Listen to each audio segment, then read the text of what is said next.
Welcome to Shukla study point. आप सभी का स्वागत है आपके अपने YouTube channel Shukla study point में। मैं शिवम शुक्ला आप सभी दोस्तों का हार्दिक स्वागत करता हूं। आज की वीडियो के माध्यम से हम लोग चर्चा करेंगे पॉलिटिकल साइंस के बारे में। ठीक है, पॉलिटिकल साइंस का ये सब्जेक्ट होगा बीए फोर्थ सेमेस्टर के बच्चों के लिए, जिसमें आपको वेस्टर्न पॉलिटिकल थॉट के बारे में पढ़ना है। तो वेस्टर्न पॉलिटिकल थॉट से बनने वाले 100 ऐसे महत्वपूर्ण प्रश्नों को इसमें मैंने शामिल किया है, जो कि प्रीवियस ईयर परीक्षाओं में लगातार परीक्षाओं में पूछे गए हैं। यानी कि अगर आप 2023 का और 2024 का पेपर उठा करके देखेंगे तो ये सारे क्वेश्चंस आपको उन पेपर्स में जो रिपीटेड क्वेश्चंस हैं वो मिल जाएंगे। तो इन क्वेश्चंस जो आपकी स्क्रीन पर अभी दिखेंगे ये बहुत ही ज़्यादा महत्वपूर्ण है 2025-2026 की परीक्षाओं के लिए। आप इन प्रश्नों को तैयार कर लीजिएगा, जो कि मोस्ट रिपीटेड क्वेश्चंस हैं। ऐसे ही प्रश्न आपकी परीक्षा में आते रहते हैं, ये बात आप ध्यान रखेंगे। तो पिछले वर्ष पूछे गए महत्वपूर्ण प्रश्नोत्तरी है, ऑब्जेक्टिव टाइप के लगभग 100 MCQs यानी मल्टीपल चॉइस क्वेश्चंस के बारे में चर्चा करेंगे, जो कि आप किसी भी यूनिवर्सिटी के किसी भी कॉलेज में पढ़ रहे हैं, आप सभी के लिए बहुत ही महत्वपूर्ण होगा। ठीक है, आइए बिना समय गंवाए हुए हम आगे बढ़ते हैं। आपको समय जो मिलता है आपके पेपर में समय आपको मिलता है 2 घंटे का। ठीक है, और आपको जो नंबर मिलता है 75 नंबर का आपका पेपर होता है, ये बात ध्यान रखेंगे। पाश्चात्य राजनीतिक चिंतन या पाश्चात्य राजनीतिक विचार आपके पेपर का नाम होता है। BA BSc BCom सभी के लिए इंपॉर्टेंट है। NEP यानी कि चतुर्थ सेमेस्टर की ये परीक्षा है BA की। ठीक है, बेसिकली BA में ही पॉलिटिकल साइंस होता है। अगर माइनर में होता है तो पॉलिटिकल साइंस आपका माइनर में भी होता है। चले, तो क्वेश्चंस आपके नंबरिंग से ऐसे होंगे। 100 क्वेश्चंस के नंबर मैंने रखे हैं, 100 क्वेश्चंस इसमें रखा गया है, जो कि बहुत ही ज़्यादा महत्वपूर्ण है। देखिए, बहुत ही बारीकी के साथ चीज़ों को बताते हुए आगे बढ़ेंगे। पहला क्वेश्चन है, हीगल के अनुसार निम्न में से कौन सा संगठन का सबसे पुराना रूप है? राज्य, परिवार, सिविल समाज या फिर ये सभी? तो हीगल ने क्या कहा भैया? हीगल के अनुसार जो सबसे पुराना जो एक प्रकार से रूप है संगठन का, सबसे पुराना जो स्वरूप है वो एक प्रकार से कौन सा है? परिवार होता है। कैसे परिवार होता है? क्योंकि जब समाज की उत्पत्ति नहीं हुई थी, समाज की उत्पत्ति कैसे हुई आपने पढ़ा होगा। सामाजिक समझौते का सिद्धांत रूसो ने दिया। ठीक है, थॉमस हॉब्स ने दिया, जीन जैक्स रूसो ने दिया, जॉन लॉक ने दिया। इन सभी लोगों ने सामाजिक समझौते का सिद्धांत दिया। सामाजिक समझौता किसको लेकर के हुआ? समाज को बनाने के लिए हुआ, राज्य को बनाने के लिए हुआ। दैवीय उत्पत्ति का सिद्धांत, यानी राजा को भगवान बना करके भेजता, उसके अंदर दैवीय गुण होते हैं। राजा ईश्वर का प्रतिनिधि होता है पृथ्वी पर। ये सारी बातें किस में कही गई? ये दैवीय उत्पत्ति का सिद्धांत कहता है। यानी कि राज्य की उत्पत्ति जो हुई है एक समझौते के द्वारा, या फिर एक ऐसे मतलब राज्य की उत्पत्ति बाद में हुई है। सबसे पहले परिवार बना, क्योंकि परिवार क्या होता है? माता पिता और उनके अविवाहित बच्चे मिलकर के परिवार का निर्माण करते हैं। छोटा से छोटा परिवार ये होता है कि एक पति एक पत्नी हो और उनके बच्चे हो जाएं। ठीक है, तो भी उसको परिवार हम कहते हैं। तो परिवार बहुत पहले से चला आ रहा है, परिवार सबसे पुराना संगठन है। ऐसा किसने कहा? हीगल महोदय ने कहा। ठीक है, बी ऑप्शन करेक्ट आंसर होगा इसका। दूसरा क्वेश्चन आप देखिएगा, दूसरा क्वेश्चन आपके स्क्रीन पर आ चुका। किसका मत है कि राज्य स्वयं में साध्य है? राज्य स्वयं में साध्य है किसने कहा? फटाफट से आप बताने का प्रयास करेंगे, सभी लोग बताने का प्रयास करेंगे। इसका राइट आंसर क्या हो जाएगा? राज्य स्वयं में साध्य है किसने कहा? बेंथम, मिल, हीगल या फिर TH ग्रीन? देखिए, फटाफट से आप बताने का प्रयास करेंगे। तो राज्य स्वयं में साध्य है ऐसा किसने कहा था? बिल्कुल, इसका करेक्ट आंसर जो हो जाएगा सेकंड का सी ऑप्शन, हीगल ने कहा था। हीगल का द्वंद्वात्मक भौतिकवाद का सिद्धांत अगर आपने नहीं पढ़ा तो पढ़ लीजिएगा। द्वंद्वात्मक भौतिकवाद का सिद्धांत किसने दिया है? हीगल ने दिया है। ठीक है, ये बात आप स्वतंत्रता संबंधी विचार जो है ग्रीन के बड़े फेमस है, TH ग्रीन के, थॉमस हिल ग्रीन इनका पूरा नाम है। मिल की अगर बात की तो उपभोक्तावाद के एक प्रकार से प्रबल समर्थक रहे हैं। जर्मी बेंथम के शिष्य थे ये। ठीक है, तो मिल किसके मतलब मिल के गुरु का क्या नाम था? बेंथम नाम था। जेरमी बेंथम इनका पूरा नाम है। इनका पूरा नाम है जॉन स्टुअर्ट मिल। ठीक है, यानी कि ये जेम्स मिल के पुत्र थे। जॉन स्टुअर्ट मिल के पिताजी का क्या नाम था? जेम्स मिल, उन्हीं के लड़के हैं जॉन स्टुअर्ट मिल। बड़े विद्वान आदमी थे। उपभोक्तावाद का सिद्धांत दिया और इन्होंने कहा सुखवाद की विचारधारा पर आधारित है। चाहे बेंथम की बात करें चाहे मिल की बात करें, दोनों गुरु चेले हैं, तो आपस में इनके विचारों में समानता दिखती है। लेकिन एक समय बाद में जो मिल होते हैं वो इनके विचारों से भी थोड़ा आगे बढ़ जाते हैं।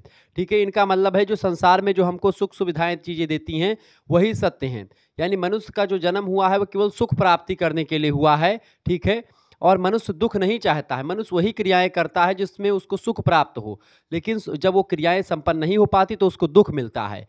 यानी दुख जो होता है वह एक प्रकार से जीवन का उद्देश्य नहीं होता है। कोई व्यक्ति नहीं चाहता कि हमको दुख मिले, ठीक है।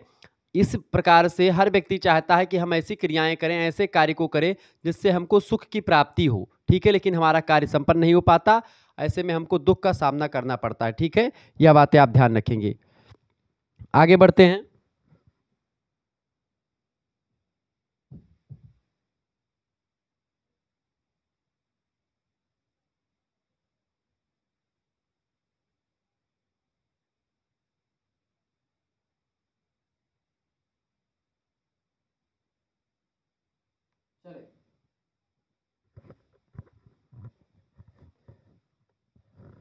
आगे देखिएगा, अगला क्वेश्चन आपके स्क्रीन पर आ चुका है, सभी लोग देखने का प्रयास करेंगे। चले भैया, तीसरा क्वेश्चन आपके स्क्रीन पर आ चुका है। तीसरा प्रश्न है भाई, तीसरा प्रश्न है यूटोपिया निम्न में से किसकी कृति है? बताएं, यूटोपिया किसकी पुस्तक है? यूटोपिया एक विद्वान है, उनका नाम है टॉमस मूर। टॉमस मूर की पुस्तक है, बड़ी फेमस पुस्तक है यूटोपिया, यह बात ध्यान रखेंगे। टॉमस मूर या थॉमस मूर, ऑप्शन नंबर इसका बी करेक्ट आंसर होगा। विलियम शेक्सपियर बहुत ही फेमस अंग्रेजी के राइटर हैं, नाटककार हैं। फ्रांसिस मैकबिथ वगैरह उन्होंने के द्वारा लिखा गया। फ्रांसिस बेकन, ये भी बड़े इंपॉर्टेंट विद्वान माने जाते हैं, ठीक है। डे मेलिस के बारे में मैं नहीं जानता। तो ये सारे विद्वान जो है बड़े फेमस व्यक्ति हैं। यूटोपिया का लेखक कौन है? थॉमस मूर हैं। तीसरे का करेक्ट आंसर हो जाएगा बी ऑप्शन। चौथा प्रश्न, निम्न में से क्या पुनर्जागरण का परिणाम नहीं था? देखिए, पूंजीवाद के सामाजिक और आर्थिक परिवर्तन, नवीन उपनिवेशों की स्थापना, धर्म सुधार आंदोलन, कला और विज्ञान का ह्रास, इनमें से पुनर्जागरण का परिणाम क्या नहीं था? पुनर्जागरण का परिणाम यही डी नहीं था। कला और विज्ञान का ह्रास नहीं हुआ, कला और विज्ञान का दबदबा और कायम होता चला गया।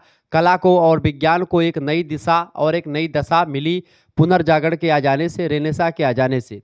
इसका करेक्ट आंसर हो जाएगा डी ऑप्शन, कला और विज्ञान का ह्रास, ह्रास माने कमी, नहीं हुई। धर्म सुधार आंदोलन का प्रारंभ हुआ, नवीन उपनिवेशों की स्थापना हुई, पूंजीवाद के सामाजिक और आर्थिक परिवर्तन हुआ पूंजीवाद में, बिल्कुल ठीक बात है, ये सब परिणाम हुआ, लेकिन डी ऑप्शन में परिणाम नहीं हुआ।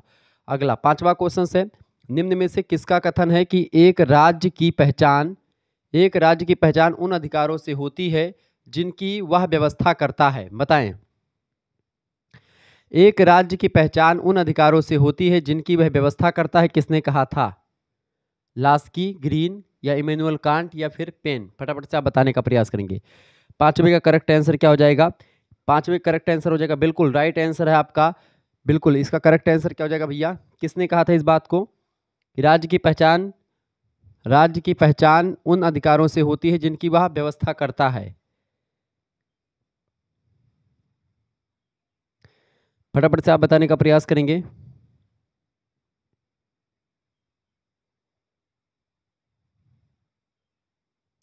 इसका करेक्ट आंसर जो हो जाएगा, इसका करेक्ट आंसर हो जाएगा पांचवे का बी ऑप्शन, यानी कि टीएच ग्रीन का कथन है, थॉमस एल ग्रीन का। लास्की के भी कुछ विचार ऐसे हैं, हेरोल्ड जे लास्की कहते हैं कि किसी राज्य की पहचान उसके द्वारा बनाए गए अधिकारों से होती है। तो ये अगर प्रश्न पूछा जाए कि किसी राज्य की पहचान उसके द्वारा बनाए गए अधिकारों से होती, किसने कहा था? तो आप बताएंगे लास्की ने कहा था, लेकिन पूछा क्या गया है? एक राज्य की पहचान उन अधिकारों से होती है जिसकी वह व्यवस्था करता है, टीएच ग्रीन का कथन है, ठीक है। आगे देखेंगे, अगला क्वेश्चन आपके स्क्रीन पर आ चुका है, फटाफट से आप देखने का प्रयास करेंगे। उन्होंने व्यवस्था की बात करी थी ग्रीन ने, और इन्होंने जेच लास्की ने अधिकारों की बात करी है, ठीक है, दायित्वों की बात करी है। अगला क्वेश्चन, किस विचारक को प्राकृतिक अधिकारों का हिमायती माना जाता है? किस विचारक को प्राकृतिक अधिकारों का हिमायती माना जाता है? इसका करेक्ट आंसर हो जाएगा छठवें का, बिल्कुल करेक्ट आंसर हो जाएगा लॉक महोदय जो हैं, ये प्राकृतिक अधिकारों की हिमायती माने जाते हैं, ठीक है। सी ऑप्शन करेक्ट आंसर हो जाएगा, जॉन लॉक। अगला क्वेश्चन आपके स्क्रीन पर आ चुका भैया, थॉमस हॉब्स, जॉन लॉक और जीन जैक्स रूसो, जे रूसो, ये तीनों सामाजिक समझौते के सिद्धांत से रिलेटेड हैं, ये बात आप ध्यान रखेंगे, ठीक है। सामान्य इच्छा का सिद्धांत किसने दिया है? जीन जैक्स रूसो ने दिया है, इस चीज़ों को आप ध्यान रखेंगे, ठीक है। अरस्तु की अगर बात की तो अरस्तु पॉलिटिकल साइंस के जनक हैं, यह बात भी आप ध्यान रखेंगे। पॉलिटिक्स पुस्तक किसने लिखी है? तो अरिस्टोटल ही ने लिखी है, यानी अरस्तु ने लिखी है। मनुष्य एक राजनीतिक प्राणी ही किसने कहा? अरिस्टोटल ने ही कहा है। अरस्तु के गुरु का नाम था प्लेटो, जो कि आदर्शवाद के प्रवर्तक हैं। ये चीज़ें आप ध्यान रखें, चूंकि ये सब क्वेश्चंस परीक्षाओं में पूछे जाते रहे हैं। आगे देखेंगे, 8वां क्वेश्चन आ चुका है, स्टोइकवाद का पिता किसे कहा जाता है? बहुत ही फेमस प्रश्न है। स्टोइकवाद का पिता किसे कहा जाता है? बिल्कुल, स्टोइकवाद का पिता किसको कहा जाता है भैया? स्टोइकवाद का पिता जो कहा जाता है, किसको कहा जाता है? इनमें से फटाफट से आप बताने का प्रयास करेंगे।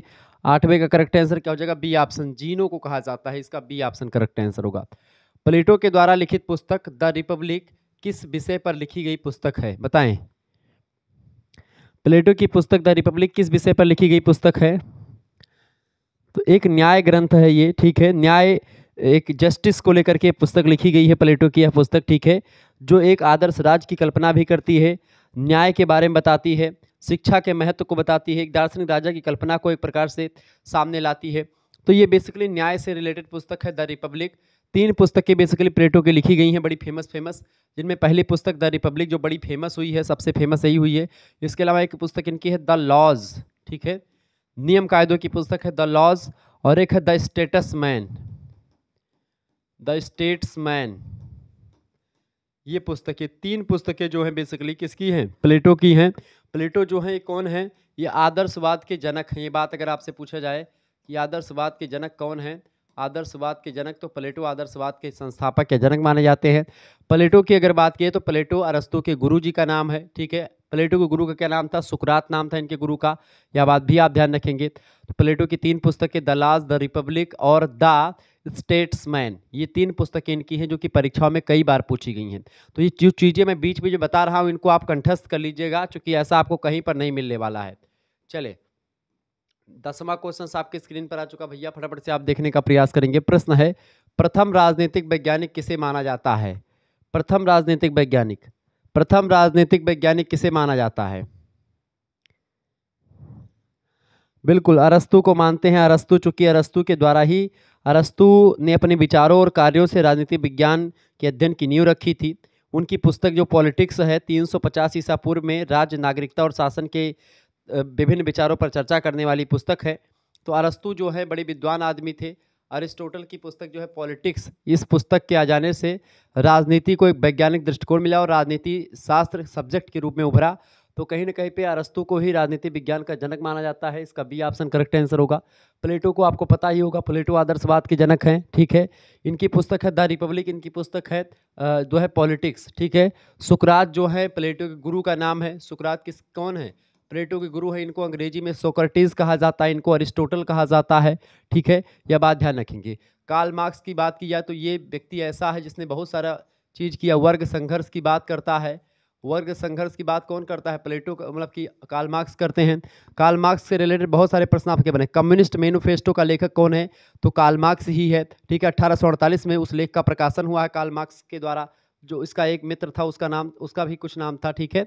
उसने, दोनों ने मिल करके इसको प्रकाशित करवाया था, इस लेख को, 1848, कम्युनिस्ट मैनिफेस्टो, ठीक है, जो साम्यवादी घोषणा पत्र जिसको कहा जाता है हिंदी में। एक बात और ध्यान रखेंगे, इसी ने कहा था कि धर्म जनता के लिए अफीम है। किसने कहा था धर्म जनता के लिए अफीम है? इसने कहा था धर्म जनता के लिए अफीम है। किसने? कार्ल मार्क्स ने कहा था, ठीक है। धर्म आध्यात्मिक शक्तियों में विश्वास है, किसने कहा था? एडवर्ड टाइलर ने कहा था।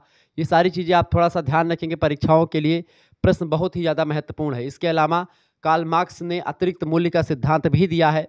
और भी अगर आप जानना चाहें कार्ल मार्क्स के बारे में, तो कार्ल मार्क्स ही वह व्यक्ति है जो कहता है कि अब तक का इतिहास जो रहा है ये वर्ग संघर्ष का इतिहास रहा है।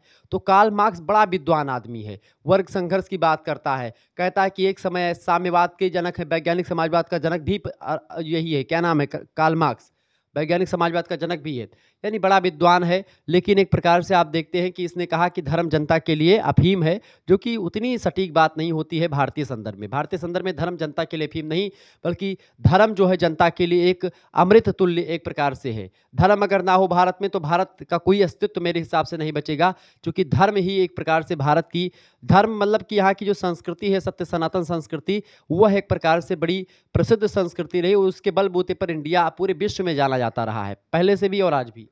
तो ये चीज़ें हैं, तो ये सब चीज़ें ध्यान रखेंगे। बहरहाल इसका करेक्ट आंसर हो जाएगा अरस्तु, प्रथम राजनीतिक वैज्ञानिक विचारक। आधुनिक युग का शिशु पूछा जाएगा तो लगेगा मैकियावेली, ठीक है। अगला क्वेश्चन, राज्य का उदय जीवन के लिए हुआ है और सदजीवन के लिए उसका अस्तित्व बना हुआ है।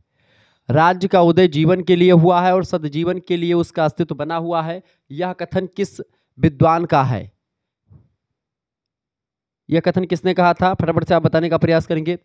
11वें करेक्ट आंसर क्या हो जाएगा? बिल्कुल राइट आंसर है आपका, अरिस्टोटल के द्वारा कहा गया कथन है, ठीक है। मैकियावेली को क्या कहा जाता है? आधुनिक युग का शिशु कहा जाता है। ये सब क्वेश्चन अपना एकदम रट लीजिएगा।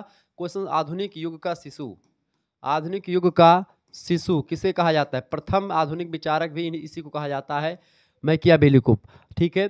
प्रथम राजनीतिक वैज्ञानिक माना जाता है अरस्तु को, लेकिन प्रथम आधुनिक विचारक कहा जाता है मैकियावेली को, ठीक है। आधुनिक युग का शिशु कहा जाता है इसको। वर्ग संघर्ष की विचारा कार्ल मार्क्स, मतलब वर्ग संघर्ष की विचारधारा कार्ल मार्क्स देता है। वैज्ञानिक समाजवाद का जनक है। प्लेटो आदर्शवाद के जनक है, ठीक है। द रिपब्लिक, द लॉज और द स्टेटसमैन पुस्तक लिखता है, ठीक है। इसके गुरु का नाम सुकरात है। ये सारी चीज़ें आपके कंठस्थ होनी चाहिए, क्योंकि ये सब क्वेश्चन परीक्षाओं में खूब पूछे गए। आपको बता दूं कि अगर आपको हमारे क्रैश कोर्स में ज्वाइन होना है, जो एग्जाम पॉइंट ऑफ व्यू से तैयारी होती है, उसमें आपको पीडीएफ सभी सब्जेक्ट का मिलेगा और प्लस में वीडियो लेक्चर्स भी मिलेंगे इंपॉर्टेंट, जो कि आपकी परीक्षा में आ सकने वाले क्वेश्चंस होंगे। क्वेश्चंस और आंसर अति लघु उत्तरीय प्रश्न, लघु उत्तरीय, दीर्घ उत्तरीय टाइप की परीक्षा हो रही हो, चाहे आपकी परीक्षा ऑब्जेक्टिव हो रही है, जैसे मैं ये पढ़ा रहा हूँ, इससे पहले इसका लिखित मॉडल पेपर भी दे चुका हो। जिनको भी जुड़ना है क्रैश कोर्स में, फटाफट जुड़ जाए। परीक्षाओं के अंतिम दिनों के लिए तैयारी के लिए व्यवस्थित पूरा लॉन्च कर दिया गया। 91 61 93 60 62 पर अभी तुरंत व्हाट्सएप पर एसएमएस कीजिए। मात्र 100 रुपये फीस में आपके लिए क्रैश कोर्स की व्यवस्था कर दी गई है। कम समय में परीक्षा की बेहतर तैयारी के लिए आपके लिए लेक्चर है। आप कुछ पढ़ें या ना पढ़ें, आप बस ज्वाइन कर लेंगे तो आपको एक प्रकार से पीडीएफ दे दिया जाएगा। उस पीडीएफ को देख करके आप चले जाएंगे तो आपका काम हो जाना है। नाम, यूनिवर्सिटी नाम, सब्जेक्ट नेम और आपकी सेमेस्टर में है, अपना सेमेस्टर नेम लिख करके तुरंत इस नंबर पर व्हाट्सएप पर भेजें, ठीक है। जैसे ही आप लिख करके भेजेंगे, आपके पास एक स्कैनर भेजा जाएगा। उसी स्कैनर पर आपको 100 रुपये फीस जमा कर देनी होगी, या किसी दूसरे से भी आप फीस जमा करवा सकते हैं और उसका स्क्रीनशॉट हमारे पास सेंड करेंगे, तुरंत आपको ग्रुप से जोड़ दिया जाएगा। और उससे पहले आपको जो इंपॉर्टेंट क्लासेस हैं उनकी जो है लाइव क्लास वाली लिंक मिल जाएगी। वीडियो लेक्चर जो हो चुके हैं उनकी वीडियो लेक्चर्स के लिंक मिल जाएंगे। साथ ही साथ में सबसे इंपॉर्टेंट ये है कि पीडीएफ नोट्स सभी का मिल जाएगा। अच्छा, ये पीडीएफ नोट्स कुछ इस तरीके से होंगे, जैसे कि जो पिछली बार आप लोगों ने देखा होगा कि थर्ड सेमेस्टर में जो बच्चे जुड़े हुए थे कि ऑब्जेक्टिव टाइप के प्रश्नों का आंसर उनके साथ पीडीएफ में नहीं होता था, उसको वीडियोस में आपको देखना पड़ता था, प्रैक्टिस करनी पड़ती थी, तो प्रैक्टिस सेट के रूप में था। लेकिन अब पीडीएफ आंसर के साथ भी आपको मिलेगा। जैसे ये क्लास आप देख रहे हैं, इस क्लास की पीडीएफ मिलेगी, या इसके अलावा और तमाम क्लास जो मिलेंगी उन सभी के आंसर वीडियो के नीचे रहेंगे, मतलब पीडीएफ के, वो सब आपको मिलेंगे। पीडीएफ के साथ आंसर एमसीक्यूज वाले में भी और लिखित वाले में भी, दोनों टाइप के एक प्रकार से आपको मिलेंगे। आपका पेपर जैसा हो आप अपने हिसाब से उसको पढ़ लीजिएगा। तो इस तरीके की व्यवस्था कर दी गई। आप किसी भी यूनिवर्सिटी के किसी भी कॉलेज में पढ़ रहे हैं, सभी के लिए यह लेक्चर बहुत ही महत्वपूर्ण है और सभी के लिए क्रैश कोर्स है। ये क्रैश कोर्स माने होता है कि कम समय में परीक्षा की तैयारी के लिए बेहतर कोर्स, ठीक है, या बहुत कम समय में परीक्षा की तैयारी कैसे करें, इसके लिए क्रैश कोर्स लॉन्च किया जाता है। तो ये क्रैश कोर्स टाइप का आपका है पीडीएफ नोट्स के साथ। तो पीडीएफ नोट्स आपको मिलेंगे बेसिकली, जिसको आप पढ़ करके अच्छे से अच्छा अंक प्राप्त कर सकते हैं। इसमें आपको आंसर भी मिलेगा, केवल पॉलिटिकल साइंस का ही नहीं बल्कि जियोग्राफी, हिस्ट्री, सभी सब्जेक्ट का आपको यहाँ पर मिलेगा। जैसे इससे पहले आप लोगों ने क्लास अगर देखी होगी, अगर नहीं देखी तो मैं आपको दिखा दूं, इससे पहले की क्लास आपने देखी होगी, तमाम सारे सब्जेक्ट की क्लास हो ही रही है लगातार, ठीक है।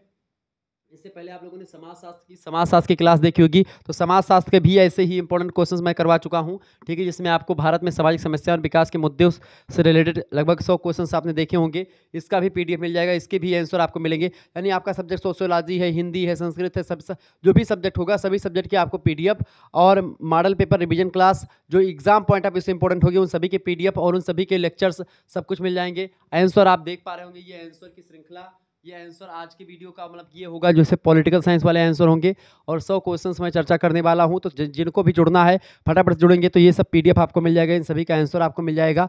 तो फटाफट से आप जुड़ने का प्रयास करेंगे। आइए प्रश्नों की तरफ चलते हैं और तीव्र गति से आगे बढ़ते हैं, क्योंकि समय आपके पास भी नहीं है। आप इस वीडियो को देख करके परीक्षा में देने जाइएगा, आपका परीक्षा बहुत ही बेटर होगा।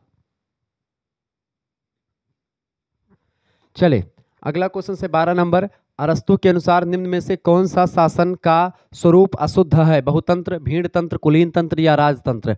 अरस्तु किस तंत्र को फॉलो नहीं करते हैं, या अरस्तु कहते हैं कि कौन सा शासन का तंत्र जो है अशुद्ध है या विकृत है? तो अरस्तु की अगर बात की तो अरस्तु ने किस शासन को विकृत कहा है? भीड़ तंत्र को विकृत कहा है। सी ऑप्शन करेक्ट आंसर होगा इसका। 13 नंबर, अरस्तु के अनुसार दास्ता है। अरस्तु के अनुसार दास्ता जो होती है वो कैसी होती है? अरस्तु के अनुसार दास्ता जो है प्राकृतिक होती है। ऑप्शन नंबर इसका ए करेक्ट आंसर होगा। 14 नंबर क्वेश्चन, प्लेटो के द्वारा कौन सी लेखन विधि अपनाई गई थी? साहित्यिक या द्वंद्वात्मक? प्लेटो कौन सी जो है विधि को अपनाता है? प्लेटो साहित्यिक और द्वंद्वात्मक दोनों प्रकार की लेखन विधि को अपनाते हैं। ऑप्शन नंबर इसका सी करेक्ट आंसर होगा, ए और बी दोनों। प्लेटो के अनुसार न्याय का क्या अर्थ है? कार्य का विशेषीकरण, कार्य का वितरण और हस्तक्षेप। प्लेटो के अनुसार न्याय का इस अर्थ में अगर देखा जाए तो इस न्याय के अर्थ में क्या शामिल है प्लेटो के अनुसार? देखिए कार्य का वितरण, कार्य का वितरण ही न्याय में शामिल है इनके। ऑप्शन नंबर इसका ए करेक्ट आंसर होगा। अगला क्वेश्चन आपके स्क्रीन पर आ चुका, 16 नंबर देखेंगे। प्रश्न है, संरक्षक वर्ग को नियंत्रण में रखने के लिए, संरक्षक वर्ग को नियंत्रण में रखने के लिए सकारात्मक उपाय की सिफारिश की गई, शिक्षा के द्वारा या साम्यवाद के द्वारा? बताएं, संरक्षक वर्ग को नियंत्रण में रखने के लिए जो एक प्रकार से विचारधारा सामने लाई गई, वो एक प्रकार से विचारधारा क्या थी? शिक्षा के द्वारा। ठीक है, शिक्षा के द्वारा जो है संरक्षक वर्ग जो है, राजा को शिक्षित होना चाहिए, ऐसा प्लेटो मानते हैं। प्लेटो इसीलिए दार्शनिक राजा की बात करते हैं कि राजा को पढ़ा लिखा होना चाहिए, ए ऑप्शन। अगला क्वेश्चन, सुम्मा थियोलॉजिका पुस्तक के लेखक कौन हैं? बताएं, फटाफट से आप बताने का प्रयास करेंगे। सुम्मा थियोलॉजिका पुस्तक के लेखक, बिल्कुल करेक्ट आंसर आपका है, थॉमस एक्विनास की पुस्तक है ये, संत थॉमस एक्विनास की पुस्तक है। ए ऑप्शन इसका करेक्ट आंसर हो जाएगा। जिन बच्चों ने लगाया है उनका करेक्ट आंसर है। ठीक है, सुम्मा थियोलॉजिका ये पुस्तक 1265 से 1274 के बीच में लिखी गई पुस्तक मानी जाती है। ठीक है, ईसाई धर्म के इतिहास में सबसे महत्वपूर्ण पुस्तकों में से एक पुस्तक है ये सुम्मा थियोलॉजिका। संत थे ये, ठीक है, ईसाई धर्म के थॉमस एक्विनास, उन्होंने लिखा था। 18 नंबर क्वेश्चन से, निम्न में से सिसरो के द्वारा लिखित पुस्तक कौन सी है? बताएं। द रिपब्लिका पुस्तक किसकी है? प्लेटो की है। ठीक है, द लेज़िबस पुस्तक का नाम बताएं, इसके लेखक। फटाफट से आप बताने का प्रयास करेंगे।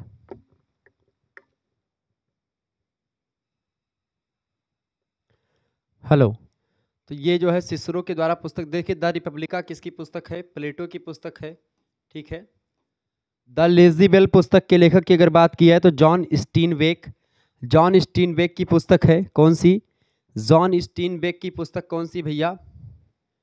ये जॉन स्टीनबेक की पुस्तक है। ठीक है, जॉन स्टीनबेक की पुस्तक है।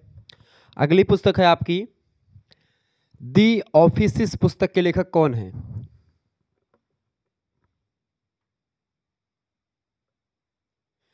दी ऑफिसिस पुस्तक के लेखक कौन है? फटाफट से आप बताने का प्रयास करेंगे। दी ऑडेसिटी ऑफ होप पुस्तक तो बराक ओबामा की पुस्तक है। ठीक है, इसका करेक्ट आंसर जो हो जाएगा, सिसरो की पुस्तक कौन सी है पूछा गया ना, सिसरो की पुस्तक कौन सी है इनमें से? दी रिपब्लिका तो होगी नहीं सिसरो की। ठीक है, एक मिनट, दी रिपब्लिका पुस्तक जो है, यहां पर देखिए द रिपब्लिक होता, अगर यहां पर एक मिनट देखें, यहां पर आपके क्वेश्चन में कंफ्यूजन हुआ होगा, एक मिनट देखेंगे सभी लोग। दी रिपब्लिका पुस्तक सिसरो की है, ए ऑप्शन करेक्ट आंसर क्यों होगा इसका? इसका रीजन समझे। द रिपब्लिक पुस्तक, यहीं पर कंफ्यूजन देख ले, क्योंकि बहुत बार पिछली बार भी मेरे पास बच्चों ने कमेंट किया था, गुरुजी आपने इसका बताया था आंसर।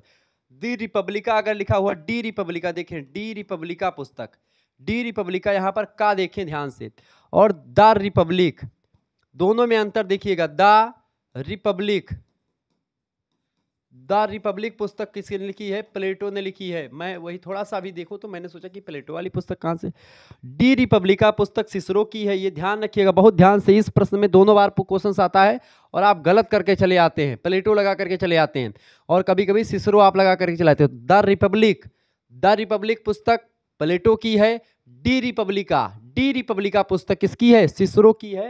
ये कंठस्थ कर लीजिए, ए ऑप्शन इसका राइट आंसर हो जाएगा। डी रिपब्लिका पुस्तक किसकी है? इनकी है, सिसरो की, तो इसका ए ऑप्शन राइट आंसर। अगला क्वेश्चन 19 नंबर क्वेश्चन आप देखेंगे। प्रश्न, निम्न में से मध्यकालीन सत्ता का केंद्र कौन था?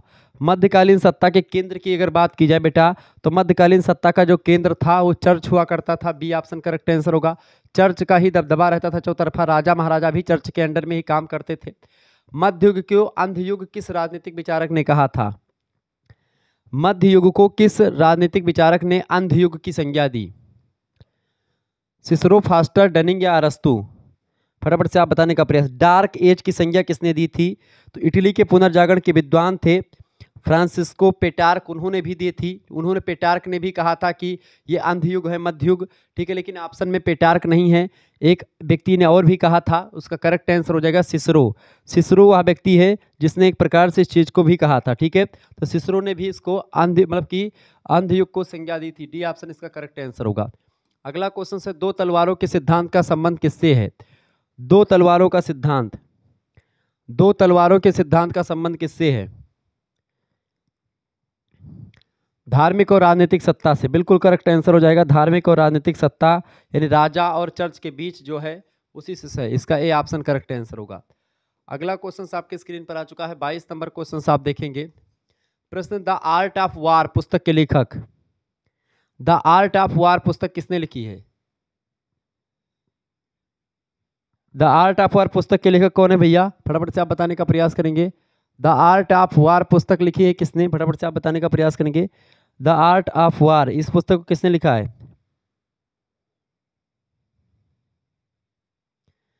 सुनतुजु वगैरह, सुनतुजु नाम आए या फिर मैं जो है द आर्ट ऑफ वार पुस्तक किसने लिखी है? द आर्ट ऑफ वार बताएं।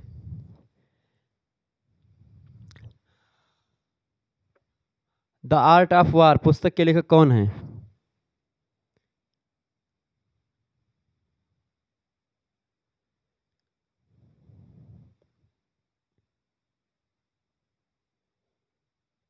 सुनतुजु नाम के एक जो है विद्वान है, उन्होंने लिखा है, लेकिन ऑप्शन में है नहीं, तो इसको थोड़ा सा क्वेश्चन छोड़ दीजिएगा, क्योंकि प्रीवियस में पूछा गया क्वेश्चन, तो इसमें ऑप्शन इसका करेक्ट आंसर नहीं हो सकता कोई।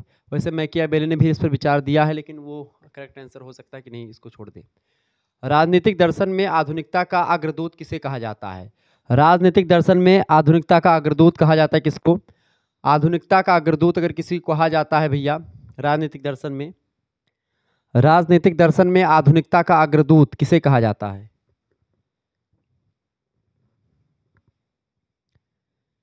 मैकियावेली, निकोलो मैकियावेली को आधुनिकता का अग्रदूत कहा जाता है। इसका सी ऑप्शन करेक्ट आंसर हो जाएगा। जिन बच्चों ने सी ऑप्शन लगाया है उनका बिल्कुल राइट आंसर है, ठीक है। तो 23 नंबर का करेक्ट आंसर क्या हो जाएगा आपका? 23 नंबर का सी ऑप्शन हो जाएगा करेक्ट आंसर, ठीक है, सी ऑप्शन। अगला क्वेश्चन आप देखिएगा 24 नंबर, बुद्धिमान शासक व्यक्ति की हत्या भले ही कर दे पर उसकी संपत्ति को ना लूटे, यह मत किसका है?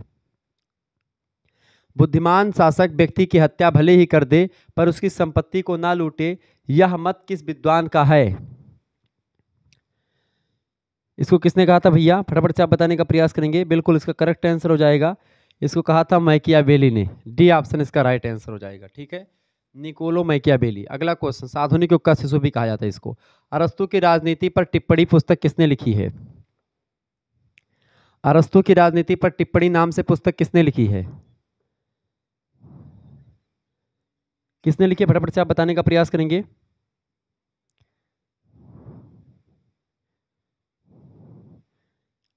फटाफट से आप बताने का प्रयास करेंगे, इस पुस्तक को किसने लिखा भैया? दांते ने लिखा है। ऑप्शन नंबर इसका करेक्ट आंसर क्या हो जाएगा? B option. दांते एक विद्वान है, तो 25 का करेक्ट आंसर क्या हो जाएगा? B option. अगला क्वेश्चन आपकी स्क्रीन पर आ चुका है, 26 नंबर क्वेश्चन आप देखेंगे। अरस्तु का आदर्श राज्य प्लेटो का द्वितीय सर्वश्रेष्ठ राज्य है, किसने कहा? अरस्तु का आदर्श राज्य प्लेटो का द्वितीय सर्वश्रेष्ठ राज्य है, यह कथन किसका है?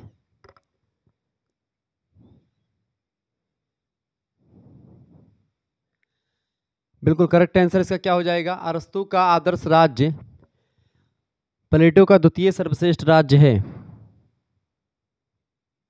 अरस्तु का आदर्श राज्य प्लेटो के आदर्श राज्य का दूसरा सर्वश्रेष्ठ रूप है।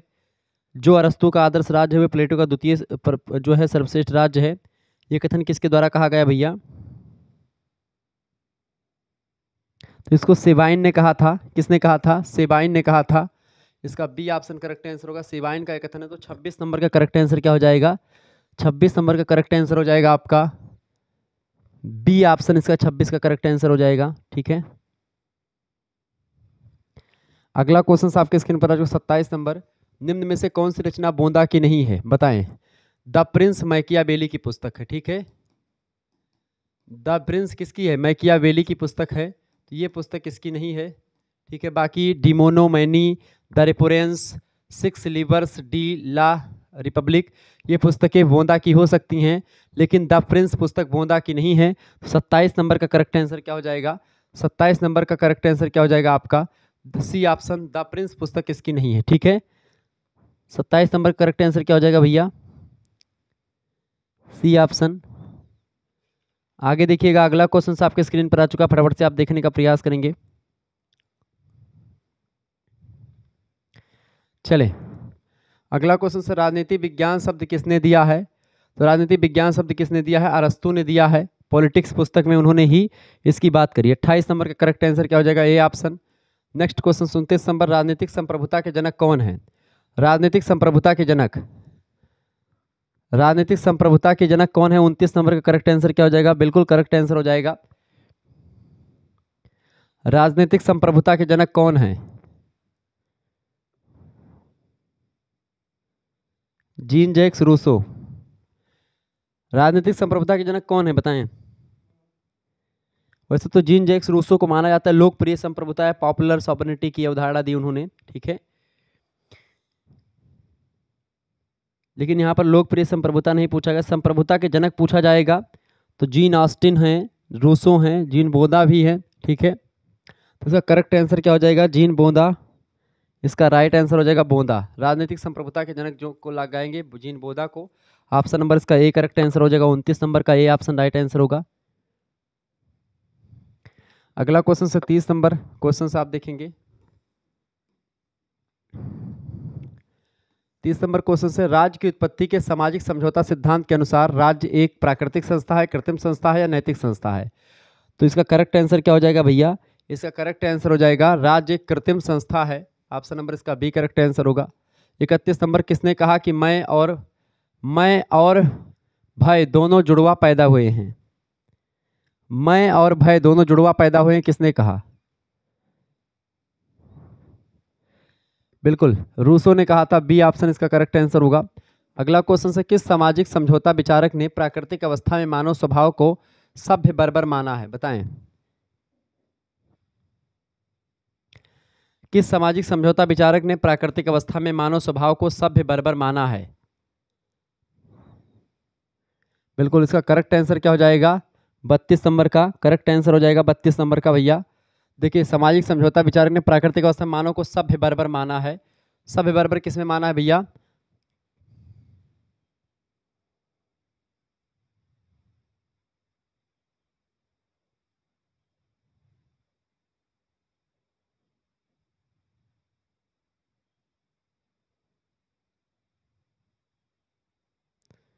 लेवियाथन पुस्तक किसकी है? थॉमस हॉब्स की पुस्तक है लेवियाथन। करेक्ट आंसर क्या हो जाएगा 32 नंबर का भाई? सी ऑप्शन जो है, सभ्य और बर्बर जो है, मानव सभ्य बर्बर था प्राकृतिक अवस्था में, जीन लॉक ने कहा। सी ऑप्शन इसका करेक्ट आंसर होगा। 33 नंबर क्वेश्चन आपकी स्क्रीन पर आ चुका है। थॉमस हॉब्स द्वारा रचित ग्रंथ कौन सा है इनमें से? देखिए, द लेवियाथन पुस्तक के लेखक कौन है? 33 नंबर करेक्ट आंसर क्या हो जाएगा? 33 नंबर करेक्ट आंसर हो जाएगा ए ऑप्शन, लेवियाथन पुस्तक के लेखक Thomas Hobbes.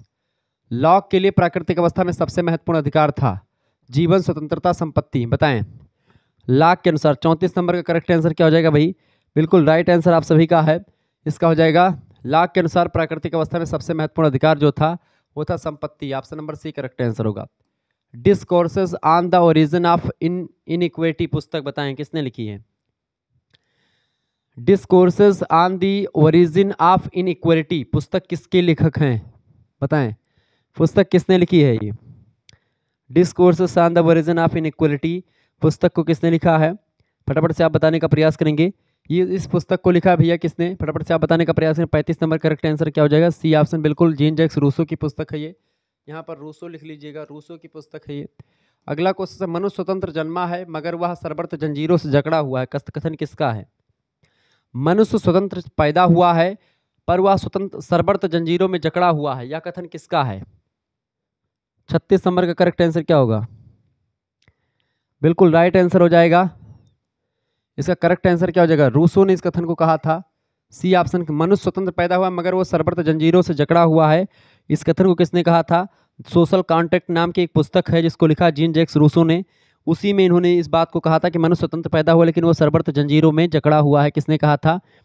Gene Jacques Rousseau ने कहा था। इसका बी ऑप्शन करेक्ट आंसर होगा। 36 नंबर का बी ऑप्शन, 36 नंबर का बी ऑप्शन करेक्ट आंसर हो जाएगा। यह बात आप ध्यान रखें। 36 का कौन सा ऑप्शन करेक्ट आंसर होगा भैया? B option. आगे देखेंगे, अगला क्वेश्चन आपके स्क्रीन पर आ चुका है।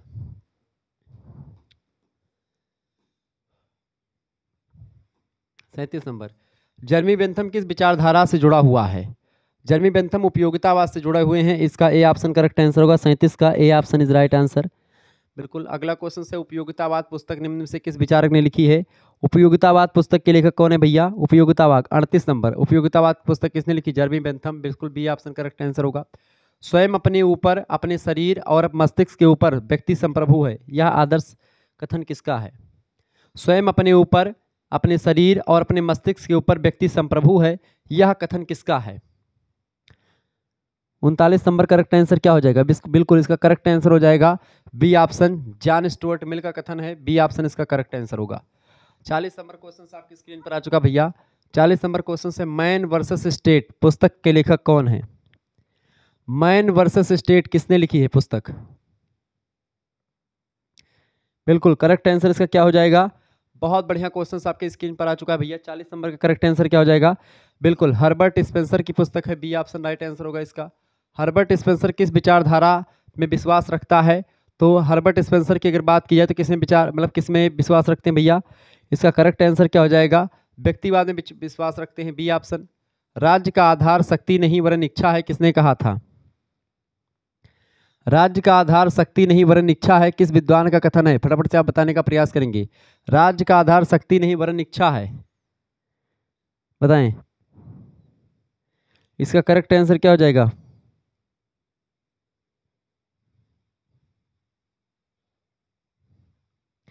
राज्य का आधार शक्ति नहीं वरन इच्छा है, कथन किसका है? बिल्कुल करेक्ट आंसर होगा थॉमस एल ग्रीन का कथन है। बी ऑप्शन इसका राइट आंसर होगा। अगला क्वेश्चन 43 में, मानवीय चेतना स्वतंत्रता चाहती है, स्वतंत्रता में अधिकार का भाव निहित है और अधिकार अपने अस्तित्व के लिए राज्य की मांग करता है, यह कथन किस विद्वान का है? इस कथन को कहा था भैया टी.एच. ग्रीन ने ही। ए ऑप्शन करेक्ट आंसर होगा इसका। अगला क्वेश्चन आपकी स्क्रीन पर आ चुका है। 44 नंबर क्वेश्चन आप देखिएगा। प्रश्न है, ग्रीन इनमें से किसके प्रवर्तक माने जाते हैं? बताएं। ग्रीन की अगर बात की टी.एच. ग्रीन, तो टी.एच. ग्रीन जो है थॉमस एल ग्रीन, यह ब्रिटिश आदर्शवाद के जनक माने जाते हैं, प्रवर्तक। 45 नंबर, प्रथम वैज्ञानिक समाजवादी किसे कहा जाता है? बताएं। प्रथम वैज्ञानिक समाजवादी कार्ल मार्क्स को। ए ऑप्शन करेक्ट आंसर होगा। 45 का A option. Next question, marks के प्रमुख सिद्धांत, वर्ग संघर्ष की विचारधारा, द्वंद्वात्मक भौतिकवाद की विचारधारा, अतिरिक्त मूल्य का सिद्धांत, तीनों इनके द्वारा दिया गया है। वैसे द्वंद्वात्मक भौतिकवाद की बात हीगल करता है, लेकिन हीगल का जो द्वंद्ववाद है उसको द्वंद्वात्मक भौतिकवाद में कन्वर्ट करने का काम यही करते हैं, ठीक है, कार्ल मार्क्स। अगला क्वेश्चन आपके स्क्रीन पर आ चुका है। कार्ल मार्क्स के अनुसार राज्य एक है। कार्ल मार्क्स के अनुसार राज्य क्या है? बताएं। कार्ल मार्क्स के अनुसार राज्य जो है वो क्या है भाई? कार्ल मार्क्स के अनुसार राज्य जो होता है एक वर्गीय संस्था है, शोषण का एक यंत्र है और राज्य का जन्म वर्ग संघर्ष से होता है, ऐसा कार्ल मार्क्स मानते हैं। सभी कथन इनके बारे में सही हैं। इसका डी ऑप्शन करेक्ट आंसर होगा। आगे देखेंगे, 48 नंबर क्वेश्चन आ चुका भैया। प्रश्न है, कार्ल मार्क्स ने निम्न में से कौन सी पुस्तक रचना नहीं की है? बताएं। तो मैन वर्सेस स्टेट, यही पुस्तक इनकी नहीं, बाकी कम्युनिस्ट मैनिफेस्टो 1848 की पुस्तक है, ये इन्हीं की है। Holy Family, Das Kapital Karl Marx की पुस्तक है। मैन वर्सेस स्टेट इनकी पुस्तक नहीं है। अगला क्वेश्चन आ चुका, कार्ल मार्क्स पुस्तक के रचयिता हैं, बताएं। कार्ल मार्क्स पुस्तक के लेखक कौन है?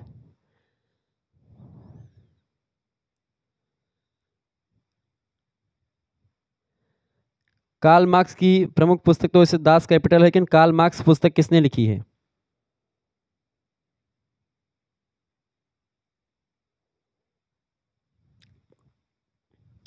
लुइस, मार्क्स, हीगल या ग्रीन? 49 का करेक्ट आंसर क्या हो जाएगा?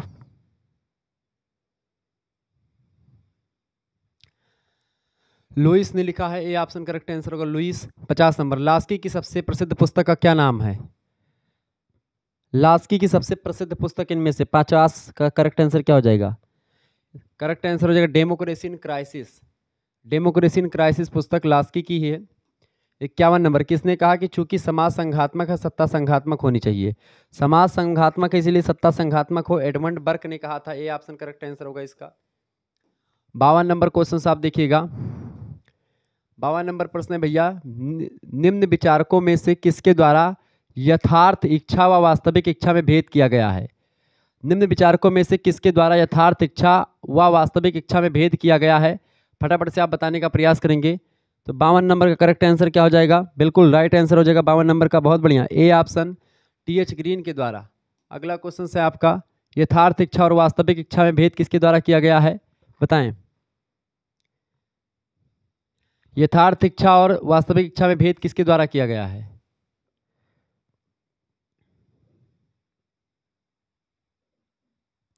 यथार्थ इच्छा और वास्तविक इच्छा में किसके द्वारा भेद किया गया है।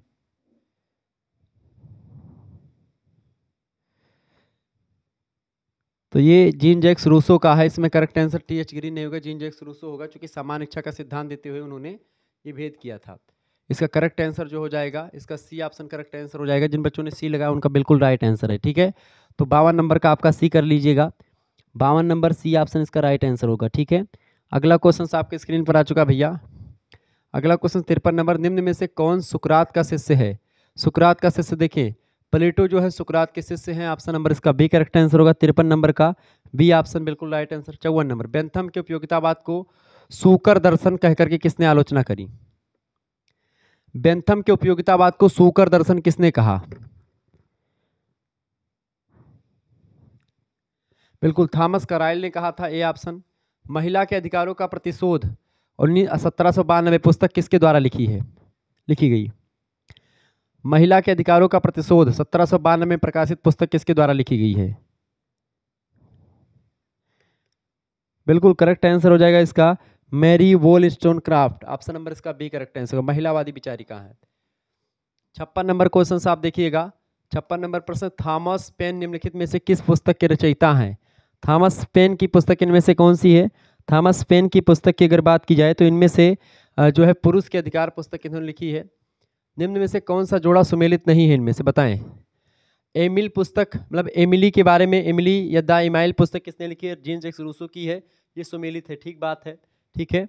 इसके अलावा सेक्सुअल पॉलिटिक्स केट मिलेट की पुस्तक है, बताएं।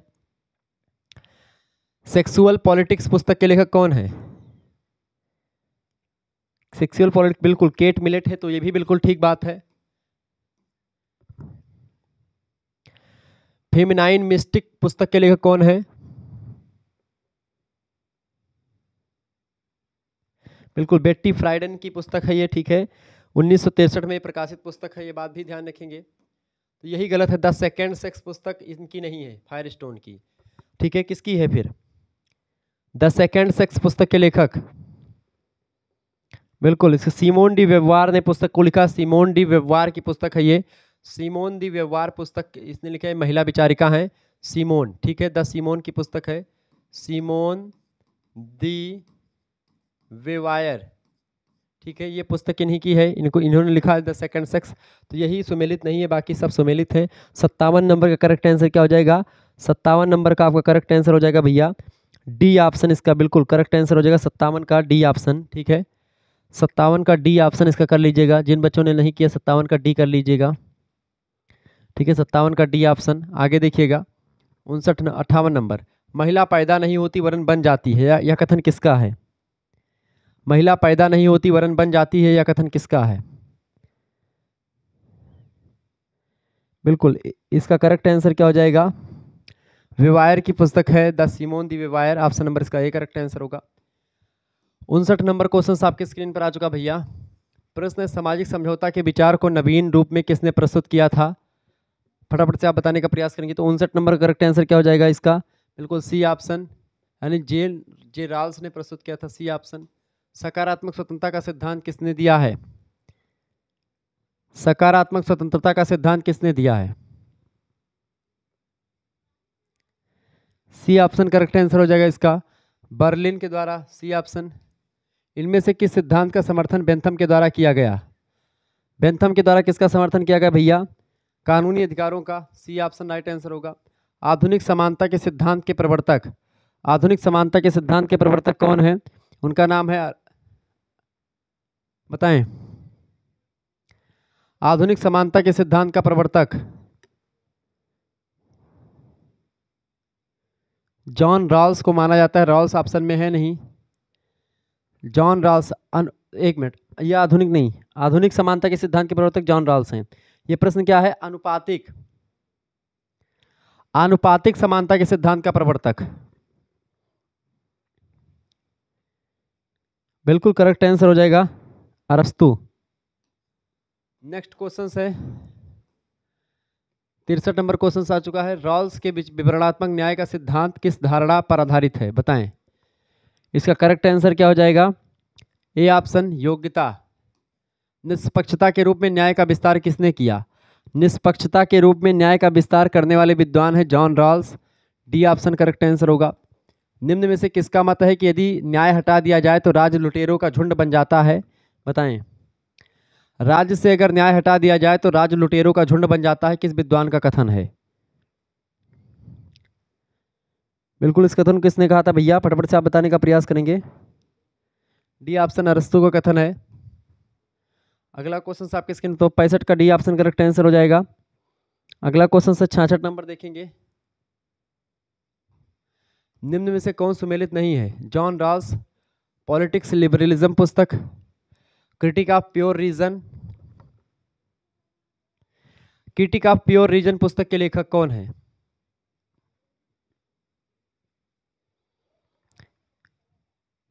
क्रिटिका प्योर रीजन है, क्रिटिक ऑफ प्योर रीजन पुस्तक के लेखक हैं इमैनुअल कांट। इमैनुअल कांट पुस्तक के इन्होंने लिखा, ठीक बात है बिल्कुल। तो इसमें से कौन सुमेलित नहीं है ना, पूछा गया है, तो ये तो सुमेलित है आपका, ठीक है। इसका ऑप्शन, इसका 66 नंबर है ना, बिल्कुल। अगला question, political liberalism, political liberalism पुस्तक के लेखक कौन है भाई? पॉलिटिकल लिबरलिज्म पुस्तक किसने लिखी? जॉन रॉल्स की पुस्तक है, ठीक बात है, ये भी ठीक है, सुमेलित है। द एक्यूमिलेशन ऑफ कैपिटल पुस्तक किसकी है? रोजा लग्जमबर्ग की पुस्तक है, ये भी ठीक है। लेनिनिज्म और मार्क्सिज्म पुस्तक के लेखक,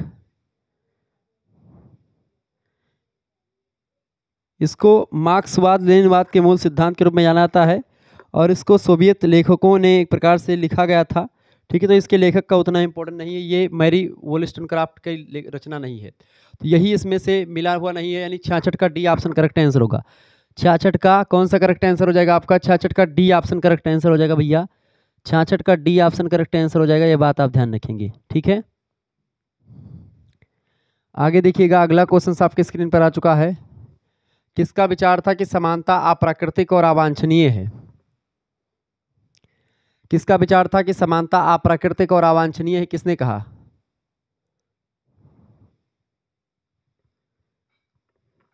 फटाफट से आप बताने का प्रयास। 67 नंबर करेक्ट आंसर क्या हो जाएगा आपका? बिल्कुल, थॉमस हॉब्स ने कहा था। अगला क्वेश्चन से आपका 68 नंबर क्वेश्चन आ चुका है। मार्क्सवाद का मानवतावादी सिद्धांत निम्न में से किस विचारक के द्वारा विकसित किया गया था? मार्क्सवाद का मानववादी सिद्धांत निम्न में से किस विचारक के द्वारा विकसित किया गया? इसका करेक्ट आंसर क्या हो जाएगा भैया? 68 नंबर का फटाफट से आप बताने का प्रयास करेंगे। बिल्कुल, बी ऑप्शन करेक्ट आंसर हो जाएगा, लेनिन के द्वारा, बी ऑप्शन। स्वतंत्रता हमेशा और विशेष रूप से अलग सोच रखने वाले व्यक्ति के लिए स्वतंत्रता है, यह कथन किसका है? इसका करेक्ट आंसर क्या हो जाएगा? मतलब कि ये रोजा लग्जमबर्ग का कथन है, बी ऑप्शन। निम्न में से कौन समुदायवादी विचारक है? इनमें से समुदायवादी विचारक कौन है भाई? समुदायवादी विचारक सेंडल हैं, ठीक है। अगला क्वेश्चन है, इनमें से कौन, वाल्जर, टेलर, ये सब तो एक प्रकार से समुदायवादी विचारक हैं, डी ऑप्शन लगा देंगे, उपरोक्त सभी।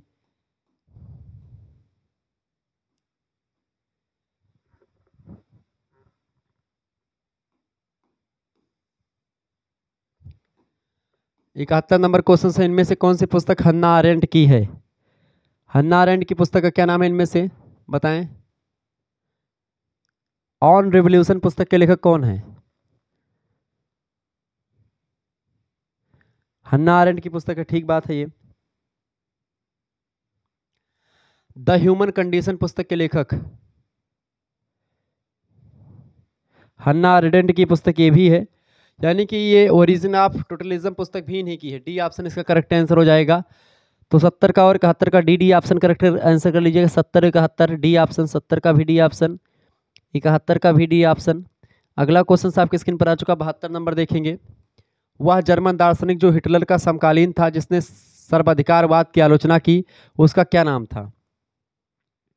वह दार्शनिक जो हिटलर का समकालीन था, जिसने सर्वाधिकारवाद की आलोचना करी, और उसका क्या नाम था?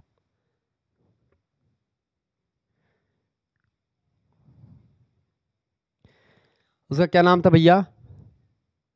इनमें से करेक्ट आंसर क्या हो जाएगा? बिल्कुल 72 का करेक्ट आंसर हो जाएगा बी ऑप्शन। 72 का करेक्ट आंसर क्या हो जाएगा? A option, Hannah Arendt. किस विचारक को मध्ययुग का अरस्तु कहा जाता है?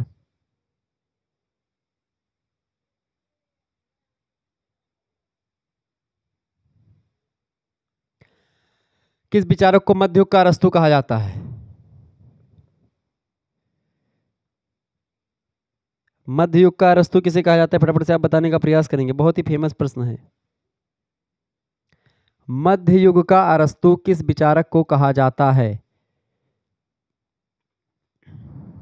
बिल्कुल थॉमस एक्विनास को। डी ऑप्शन करेक्ट आंसर होगा इसका। 74 नंबर क्वेश्चन आपके स्क्रीन पर आ चुका भैया। राज्य को जनता का विषय कौन मानता है? रेस पब्लिका इज रेस पॉपुली, बताइए।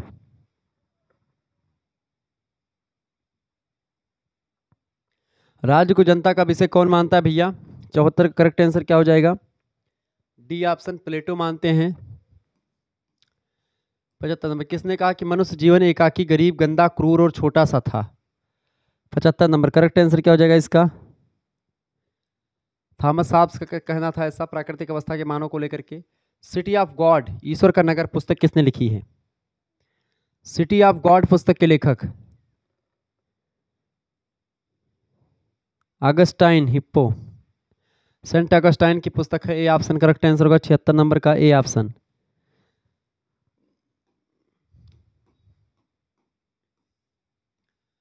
अगला क्वेश्चन 77 नंबर आप देखेंगे। प्रश्न है, पुनर्जागरण की प्रमुख विशेषताएं कौन सी है? मानवतावाद का जन्म, कला का निजी स्वामित्व, प्रकृतिवाद का पुनर्जन्म। डी ऑप्शन करेक्ट आंसर हो जाएगा। ये सभी 77 का D option is right answer. ठीक है, 77 का डी ऑप्शन। प्रकृतिवाद का पुनर्जन्म, कला का निजी स्वामित्व, तो ये सब नहीं, कला का निजी स्वामित्व नहीं होता। ये एक प्रकार से पुनर्जागरण की प्रमुख विशेषताओं में से ए ऑप्शन बिल्कुल करेक्ट आंसर होगा, मानववाद का जन्म। 78 नंबर, अपने न्याय के सिद्धांत में किसने उपयोगितावाद की आलोचना करी? बताएं, उपयोगितावाद की आलोचना किसने करी भाई? फटाफट से आप बताने का प्रयास करेंगे। देखिए, जॉन रॉल्स ने करी थी। डी ऑप्शन इसका करेक्ट आंसर होगा। किस विचारक के द्वारा पहली बार द्वंद्वात्मक शैली का प्रयोग किया गया? द्वंद्वात्मक शैली का प्रयोग सबसे पहले किसके द्वारा किया गया? 79 का करेक्ट आंसर क्या हो जाएगा? द्वंद्वात्मक शैली का प्रयोग किसने किया? कार्ल मार्क्स ने किया। निम्न में से किस विचारक का विश्वास महिलाओं की समानता में नहीं है? महिलाओं की समानता में किसका विश्वास नहीं इनमें से? 80 नंबर का करेक्ट आंसर क्या हो जाएगा भाई? देखिए, अरस्तु का कोई विचार नहीं महिलाओं की समानता को लेकर के, बाकी सबका है। अगला क्वेश्चन आपके स्क्रीन पर आ चुका है। 81 नंबर क्वेश्चन आपकी स्क्रीन पर देखेंगे। निम्न में से किसे मैकियावेली ने शासन का आदर्श रूप माना है? शासन का आदर्श रूप किस मैकियावेली ने किसको माना है? तो उन्होंने किसको माना भैया? गणराज्य को माना है। मैकियावेली ने शासन का आदर्श रूप किसे माना? गणतंत्र, रिपब्लिक, बिल्कुल करेक्ट आंसर आपका है। 82 नंबर, निम्न में से कौन रूढ़िवाद का प्रमुख चेहरा है? रूढ़िवाद का प्रमुख चेहरा 82, करेक्ट आंसर क्या हो जाएगा? रूढ़िवाद का प्रमुख चेहरा है Edmund Burke, A option. Edmund Burke की परंपरा का वह दार्शनिक कौन था जिसने ब्रिटिश रूढ़िवाद की पुनर्स्थापना करी थी? उसका करेक्ट आंसर हो जाएगा बिल्कुल ओकसाट, माइकल जे ओकसाट, ए ऑप्शन इसका करेक्ट आंसर होगा। निम्नलिखित में से कौन सी पुस्तक की रचना माइकल ऑक्सफोर्ड के द्वारा नहीं की गई? माइकल ऑक्सफोर्ड की पुस्तक इनमें से कौन सी नहीं है भाई? देखें, लेवियाथन का परिचय, ये पुस्तक रूसो की है, इनका नहीं है। डी ऑप्शन इसका करेक्ट आंसर हो जाएगा। आगे देखिएगा, अगला क्वेश्चन आपके स्क्रीन पर आ चुका, 85 नंबर क्वेश्चन आप देखिएगा। प्रश्न है, इनमें से किसके द्वारा पुस्तक ऑन ह्यूमन कंडक्ट की रचना लिखी गई? ऑन ह्यूमन कंडक्ट पुस्तक के लेखक किसकी है भाई? ऑन ह्यूमन कंडक्ट पुस्तक के लेखक कौन है? माइकल ऑक्सफोर्ड की पुस्तक है ये। बी ऑप्शन 85 का बी ऑप्शन होगा, माइकल ऑक्सफोर्ड की पुस्तक है। ऑन ह्यूमन कंडक्ट पुस्तक के लेखक कौन है? ये माइकल ऑक्सफोर्ड है। 85 नंबर करेक्ट आंसर क्या हो जाएगा? 85 नंबर का करेक्ट आंसर क्या हो जाएगा भाई? 85 नंबर करेक्ट आंसर हो जाएगा बी ऑप्शन।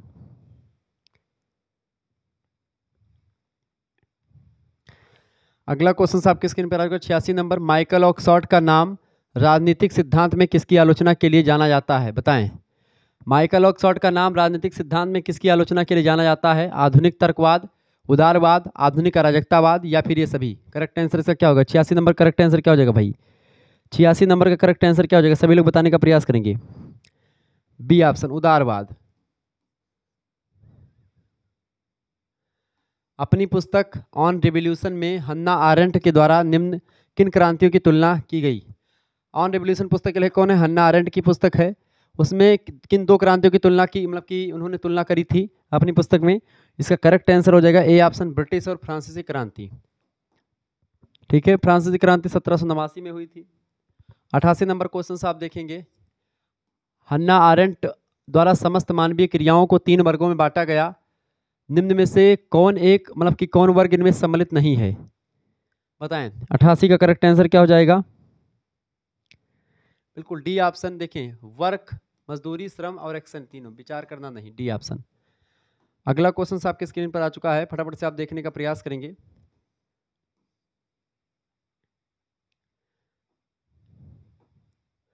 नवासी नंबर क्वेश्चन आपकी स्क्रीन पर आ चुका है। लास्ट सपर व मोनालिसा नामक प्रसिद्ध कलाकृति किसके द्वारा बनाई गई थी? तो लियोनार्डो दा विंची के द्वारा बनाई गई थी। 89 नंबर करेक्ट आंसर क्या हो जाएगा? 89 नंबर का करेक्ट आंसर हो जाएगा A option, Leonardo da Vinci एक कलाकार हैं, उन्हीं के द्वारा मोनालिसा का चित्र बनाया गया था। ठीक है, क्लियर? यह बात आप ध्यान रखेंगे। आगे देखते हैं अगला क्वेश्चन से। टेलीस्कोप, दूरबीन का आविष्कार किसके द्वारा किया गया था? गैलीलियो के द्वारा किया गया था। बी ऑप्शन 90 का, 90 नंबर का बी ऑप्शन करेक्ट आंसर होगा। प्लेटो ने किसी अपनी अकादमी का मस्तिष्क कहा? प्लेटो ने किसी अपनी अकादमी का मस्तिष्क कहा था?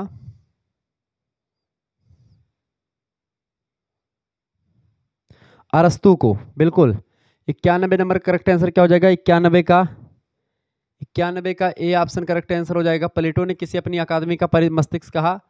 अरस्तु को कहा था।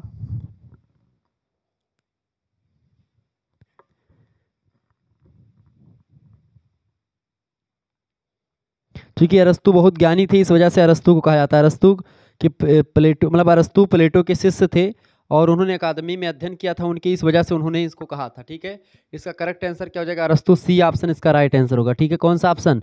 सी ऑप्शन इसका करेक्ट आंसर हो जाएगा। 91 नंबर का सी ऑप्शन लगा दीजिएगा।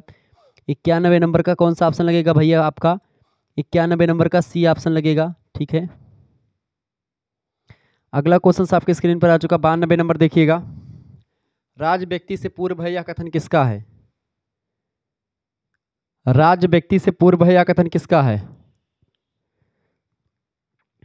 राज व्यक्ति से पूर्व है, इस कथन को अरस्तु ने ही कहा था। ए ऑप्शन करेक्ट आंसर होगा।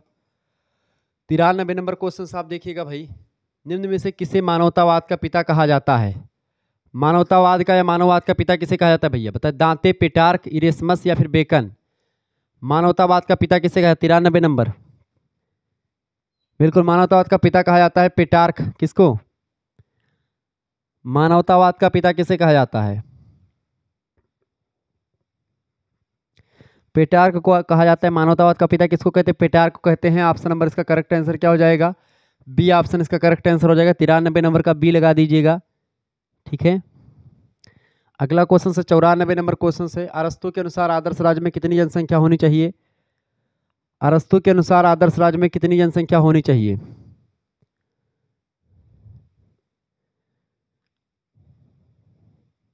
उन्होंने कहा था ना तो जनसंख्या बहुत कम हो, ना तो बहुत जनसंख्या ज़्यादा हो। अरस्तु ने के अनुसार आदर्श राज्य में कितनी जनसंख्या होनी चाहिए? तो ना तो जनसंख्या कम हो ना ज़्यादा हो। प्लेटो तो कहते हैं कि 540 या 5040 जनसंख्या होनी चाहिए, प्लेटो ने कहा था। ठीक है, लेकिन अरस्तु ने कहा था ना जनसंख्या ज़्यादा हो ना कम हो। डी ऑप्शन राइट आंसर है। यूनानियों के राजनीतिक चिंतन को प्रेरित करने वाली राजनीतिक इकाई कौन सी थी? राज्य, राष्ट्र राज्य, पुलिस या फिर उपरोक्त में से कोई नहीं? तो 95 नंबर करेक्ट आंसर क्या हो जाएगा? पुलिस। ठीक है, नगर राज्य को पुलिस के नाम से जानते थे। B option. इसी पुलिस से पॉलिटिक्स शब्द बना है, ध्यान रखेंगे। यूनानी भाषा का शब्द है। संविधान का जनक, संविधानवाद का जनक किसे कहा जाता है? संविधानवाद का जनक किसे कहा जाता है? संविधानवाद का जनक जो है अरस्तू को ही माना जाता है। किस संप्रदाय के दार्शनिकों को उपान के दार्शनिक कहा जाता है, या उद्यान के दार्शनिक? बताएं, उद्यान के दार्शनिक। किस संप्रदाय के दार्शनिकों को उद्यान के दार्शनिक कहा जाता है? सेफिस्ट, स्टोइक या एपिक्यूरियन? तो सोफिस्टों को कहा जाता है सोफिस्ट, ये ऑप्शन। निम्न में से एपिक्यूरियनवाद की उपयुक्त परिभाषा, एपिक्यूरियनवाद की प्रमुख परिभाषा इनमें से कौन सी है भाई? बिल्कुल, यह सीमित सुख के द्वारा खुशी को प्राप्त करने का दर्शन है। सी ऑप्शन इसका राइट आंसर होगा। 99 नंबर क्वेश्चन आप देखिएगा। प्रश्न है, सुखवाद का सिद्धांत निम्न में से किस दार्शनिक के दर्शन में परिलक्षित होता है? बताएं, इसका करेक्ट आंसर क्या हो जाएगा? डी ऑप्शन, उपयुक्त सभी में। ठीक है, सुखवाद जो है इन सभी के एक प्रकार से सिद्धांत में दिखाई पड़ता है, क्योंकि एक दूसरे के शिष्य ही रहे हैं। निम्नलिखित में से किस विचारक की द्वंद्व पद्धति या द्वंद्वात्मक पद्धति को कार्ल मार्क्स के द्वारा अपनाया गया था? तो हीगल की द्वंद्व पद्धति को। बी ऑप्शन इसका करेक्ट आंसर होगा, समय का। इस तरीके से आप लोगों ने 100 इंपॉर्टेंट प्रश्नों को समझ लिया और इन सभी के आंसर जो होंगे वो आपको मिलेंगे। ठीक है, बेसिकली इसके बारे में आपको बता दूं कि ये सब आंसर आपको मिलने वाले हैं। ऐसे ही समाजशास्त्र का भी आपको मिलेगा। ठीक है, तो आप सभी लोग देखते रहिएगा। इसमें से वैसे कई आंसर इसमें से आपको नहीं दिखेंगे, मतलब आंसर थोड़े से इसमें से मिसप्रिंट हैं, उसको मैं सही करके दूसरे तरीके से आपको दूंगा, तो उसको आप देख लीजिएगा। ठीक है, चलिए, तो आप सभी को जुड़ने के लिए, अगर आपको हमारे साथ जुड़ना है तो आप हमारे साथ जुड़ सकते हैं। सभी लोग क्रैश कोर्स में आप ज्वाइन हो जाएं जल्दी से जल्दी। 4th सेमेस्टर के सभी सब्जेक्ट की तैयारी हो रही है। 91 61 93 60 62 पर तुरंत व्हाट्सएप पर एसएमएस करें और हमारे व्हाट्सएप ग्रुप से जुड़ जाएं। क्रैश कोर्स में ज्वाइन हो जाएं, अपना नाम, अपनी यूनिवर्सिटी का नाम और अपने सब्जेक्ट के नेम, ठीक है, इस नंबर पर लिख करके व्हाट्सएप पर एसएमएस करें। आपके पास स्कैनर भेजा जाएगा, उसी पर आपको 100 रुपये फीस, केवल 100 रुपये फीस जमा करनी होगी। उसके बाद में आपको पीडीएफ नोट्स और ग्रुप से ज्वाइन कर दिया जाएगा। ध्यान रखेंगे, केवल इसी नंबर पर, ये नंबर मेरा है, इसी नंबर से कोई गाइडलाइन मिलेगी तो इसी नंबर पर आपको एसएमएस करना है, इसी नंबर पर मेरा आपको मिलेगा। ठीक है, बाकी कोई नंबर पर आप एसएमएस करते हैं उसका कोई मतलब नहीं है। आप, ये नंबर मेरा है, इसी नंबर पर आपको एसएमएस करना है व्हाट्सएप पर। ठीक है, और आपको उसी नंबर से भेजा जाएगा। ठीक है, तो आप जान लीजिएगा मैं ही हूँ। बाकी एक प्रकार से चूंकि बहुत सारे लोग इधर उधर कर सकते हैं, तो ऐसे में आपको करना कुछ नहीं है, बस केवल मेरे पास एसएमएस करना है इस नंबर पर 91 61 93 60 62। मैं खुद ही बात करूंगा आपसे। ठीक है, उस पर आपको चीज़ें मिल जाएंगी। पीडीएफ नोट्स मात्र 100 रुपये फीस में आपको मिलेंगी। फीस 100 रुपये आपको जमा करनी होगी, उसके बाद में आपको सभी सब्जेक्ट के पीडीएफ मिलेंगे। ठीक है, विथ आंसर। क्लियर? चलिए फिर मिलते हैं हम नेक्स्ट वीडियो में, तब तक के लिए जय हिंद जय भारत। आप सभी का बहुत बहुत धन्यवाद। सभी सब्जेक्ट का मिलेगा आपको नोट्स।